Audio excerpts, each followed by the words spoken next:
Randall Hughes with God Glorified, and we're talking about the divine name in the New Testament. I know. There is not a Greek manuscript that contains the Tetragrammaton. I know.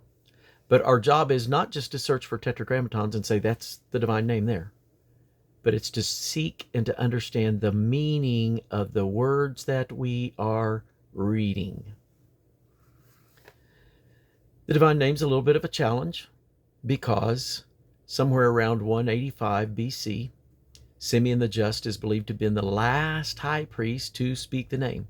Now, we just did our Bible reading comments on Malachi, the book of Malachi, in which during Malachi's writing, he uses the divine name 47 times in 55 verses, uses the Tetragrammaton.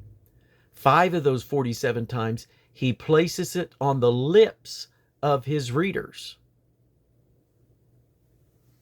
And so, it wasn't the high priest on Yom Kippur Day, which became the only time it was said by the time we get to 185 BC, and it's believed that Simeon the Just was the last high priest to do so. They began to continue using substitutes, such as some you would use Hashim, which is the name, or Malik, which is the king, various other words that they would use to associate the divine name without saying it. And so they felt it was too sacred and it was being taken in vain. It's not the case. It's a sacred name, and we want to be reverent when we speak it. But it was spoken, as I said, all the way through the book of Malachi. We go back to the book of Ruth, and you see it as a common greeting in the field by Boaz in chapter 2, verse 4, when they're saying, the blessings of Yahweh be on thee, something along those lines to each other. And we're talking about somebody that's from the tribe of Judah in Bethlehem, not a high priest, common everyday people working in the fields and using the name in greetings. And so it was to be used. It was to be known. And in fact, Malachi says, from the rising of the sun until the going down of the same, my name shall be great among the Gentiles. And so it's important for you to grasp that. And there's some things that we can know with certainty that the divine name is in the New Testament. I mentioned Mark chapter 12, quoting Deuteronomy 6:4. And so when there's a direct quote from the Old Testament into the New Testament, we know that if it contained the divine name, if it contained the Tetragrammaton, then the meaning of Kyrios, which became that substitute they used when they translated into Greek and were transitioning from using the divine name, Kyrios became that substitute. So when we look in the New Testament, there's 748 times the word Kyrios is used in the King James New Testament, Textus Receptus, and 667 of those times it's with the capital L. That just means we eliminated the other 70-something times it's used when it's lowercase or meaning sir or master. And so some of those 667, not all of them, in fact, the majority are not, I do not believe, are meaning Yahweh. But I believe over 230, possibly somewhere in that range, can carry that meaning. So where do you want to look for it? Where do you want to understand this? Just take a look. So in the Old Testament, let me see if I can put this in order real quick as I share. Do a quick sort. There's 242 times in the Old Testament that the word of the Lord is found. And that Lord is all caps. And so that's 240 times that it says the word of Yahweh. There are 0 times in the Old Testament that it says the word of Adonai. Let that sink in for a minute. So every time in the Old Testament where you see the word of the Lord with an all cap Lord, that's meaning word of Yahweh. There's never a time that it's called the word of Adonai or the word of the Lord. Okay, that's 242 times there. The house of Yahweh, 234 times. There's never a time that it's called the house of Adonai. There's 56 times that the angel of the Lord is mentioned. It is never called the angel of Adonai.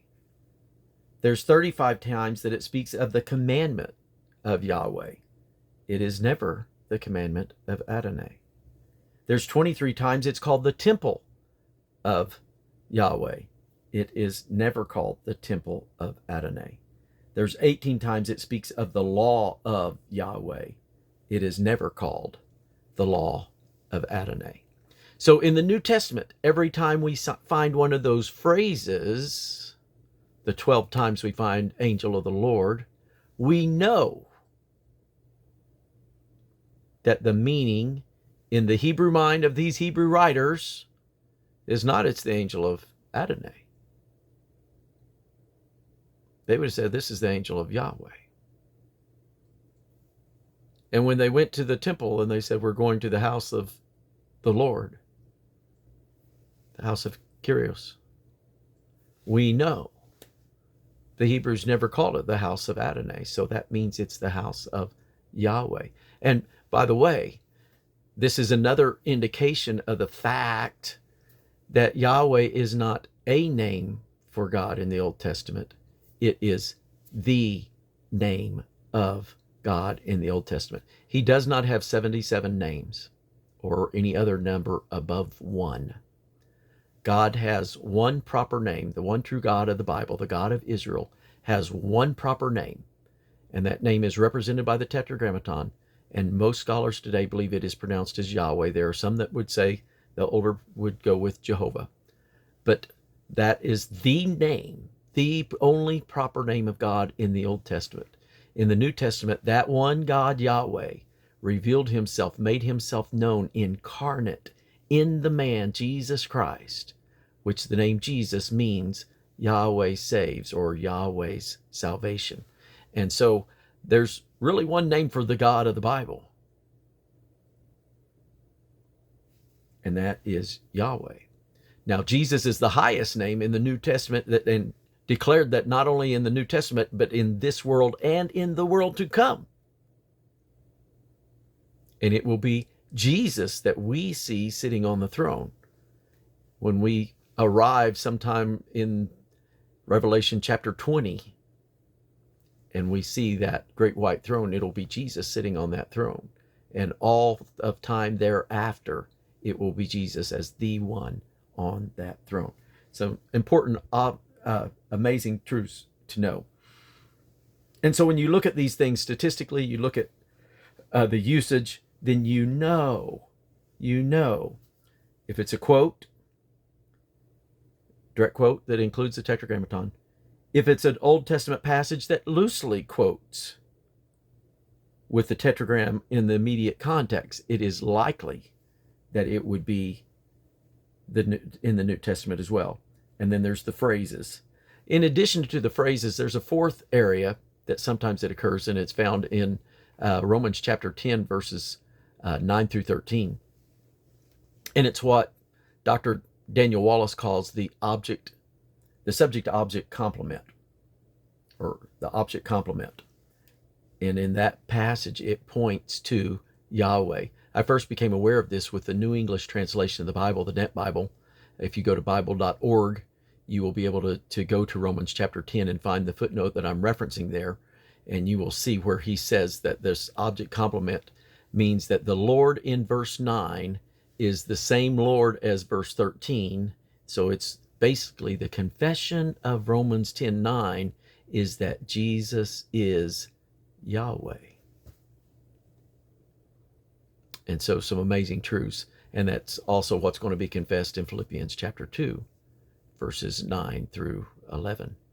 One day every knee will bow and every tongue will confess that Jesus Christ is Yahweh. And so some incredible truths there.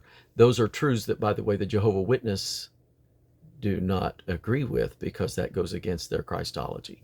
But we want to go with the Bible Christology, not any doctrine of just organization or denomination. We're wanting to go with the Bible.